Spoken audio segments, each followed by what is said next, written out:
If you're trying to support your gut, you've probably heard of prebiotics. But the question is, what's the best way to get them? What supplement is best? What food is best? Well, friends, today we are going to break it all down. In case you are new, my name is Naria. I'm a functional gut health registered dietitian that talks all gut health. So let's get right into it. Let's start with what should most prioritize. I say most because I do work with a lot of individuals with severe digestive issues. And if this is you, you may want to hold your horses and just wait on adding certain fibers because it could make your issues worse. For everyone else, I want you to prioritize this next thing: real food over supplements. When I say real food, I literally mean that. Fruits, vegetables, legumes. And I do want you to be mindful that you have a variety of these foods because we want to feed different microbes in our gut. They all have their own personalities, like I always talk about. And sometimes they like reds, sometimes they like purple, sometimes they like whites. And we want to make sure we're feeding them all. So let's break down how to create healthy meals. This goes literally for everyone. Well, again, except if you're dealing with severe digestive issues, you're going through a flare, then we're going to hold on. But then after, this is going to be the goal. The goal is every time you have a meal, 3 balanced meals a day, you want to prioritize those 2 things. What are those 2 things? Number 1, I want you to think, what's my fiber? Fruits, vegetables, legumes. Number 2, what's my protein? Low-fat protein is best. Friends, it's honestly this simple. Focus on your protein. Focus on your fiber. That will make so many things better in your entire health, not just your gut, but longevity goals as well. Now, how does this look? Let's go over one of my favorite breakfasts. So for breakfast, I have the same thoughts. What's my protein? What's my fiber? Number 1, my protein is going to be eggs. I may do 1 or 2 whole eggs and some egg whites to meet my personal protein goal. Number 1, done. Number 2, what's my fiber? Personally, I love to add beans, usually black beans with avocado.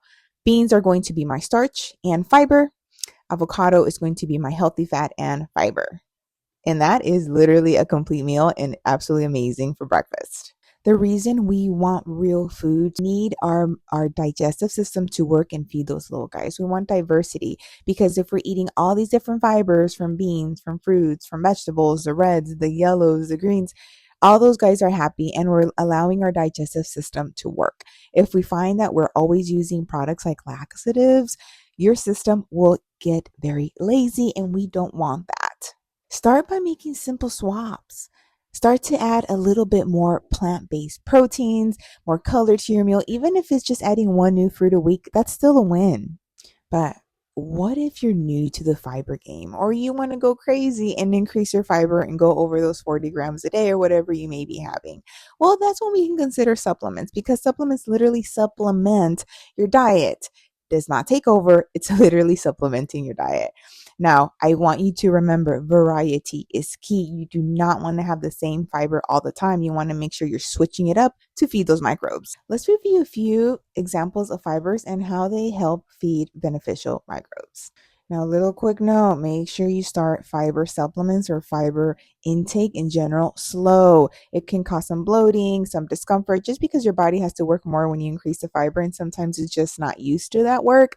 It's like if you're starting to do push-ups and you're like, oh, I'm going to go from 0 to 10, probably not going to happen. So you want to start nice and slow, maybe with like knee push-ups and then 1 push-up and then 2. Same thing with fiber. You want to gradually increase if you have digestive issues or not.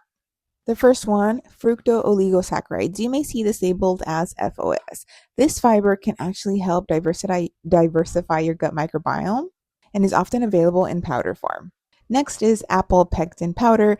This fiber can actually help with blood sugar regulation, gut lining, and butyrate production, which butyrate is a short-chain fatty acid. Next is one of my favorite fibers, and you probably already know at this point, psyllium husk. Psyllium is absolutely wonderful for movement of the bowel movements, blood sugar regulation, improving cholesterol levels, and also feeding those beneficial microbes. Finally, we have inulin. Inulin is wonderful because it feeds bifidobacteria. It can help digestion. However, if you're dealing with digestive issues, this would not be my first fiber to recommend because it can cause more discomfort, more bloating, but this would be for those who don't have digestive issues and just want to diversify their fibers. Now, apart from fiber foods, fiber supplements, I also really want to encourage you to develop a healthy morning routine. This is very important for your whole digestive process and for your circadian rhythms. Focusing on a morning routine is not just for individuals dealing with digestive issues. It's literally for everyone, anyone who wants to age in a healthy way. So, what can you do to have a healthy morning routine? Number one, try to wake up at the same time every day. Yes, this does include the weekends, and a big part of that is for your circadian rhythm.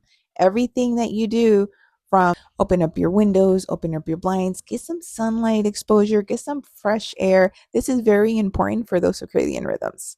After you get some sunlight exposure, I want you to try to have a goal of 20 to 30 ounces of water before breakfast. Drink, hydrate your body. You were just sleeping for 7 to 9 hours, hopefully, and you need to hydrate. Step three, after you get the sunlight exposure, you get hydrated. I want you to focus on your breakfast. Aim to have breakfast within 1 hour in most cases. I know some of you guys like to work out fasted. That's for a whole other episode. But for those who don't, wake up and focus on having a breakfast that's focused on protein and fiber.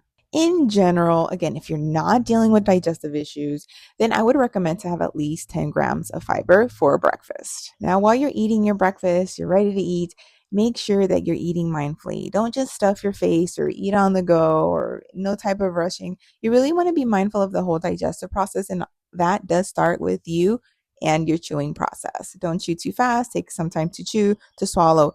Take it easy so your body can feel safe and digest the food a lot easier. Try this morning routine, friends, and not only watch your digestive process improve, but also if you're dealing with irregular blood sugar levels or high cholesterol or obesity, this morning routine, I'm telling you, is key for all those. Well, friends, I hope that you found this episode helpful. And if you want more tips, make sure to subscribe. Or if you know someone who's really struggling with their morning routine, make sure to share. As usual, I'd love to know your takeaways. Drop a comment on your takeaway, what you're going to start to practice, or maybe you've added something else to your morning routine or your fiber game that you found was a game changer. Comment below. I'd love to know. Till next time, friends. Bye.